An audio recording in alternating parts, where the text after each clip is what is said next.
నమస్కారం ఘంటారావానికి స్వాగతం. ముందుగా ప్రధాన అంశాలు. రాష్ట్రంలో కుంభవృష్టికి అతలాకుతలమైన జనజీవనం. జోరు వానకి 15 మంది మృతి, మరో 5గురు గల్లంతు. ఖమ్మం జిల్లా కాకరవాయిలో 52 సెంటీమీటర్లు నమోదు.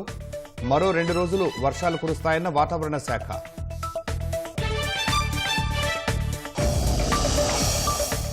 వరుణ ప్రతాపంతో ఉమ్మడి ఖమ్మం, నల్గొండ జిల్లాలకి భారీ నష్టం. మున్నేరు ఉప్పొంగడంతో జలదిగ్బంధంలో పలు కాలనీలు. హైదరాబాద్ విజయవాడ జాతీయ రహదారిపైకి వరద నీరు. 2 రాష్ట్రాల మధ్య నిలిచిన రాకపోకలు.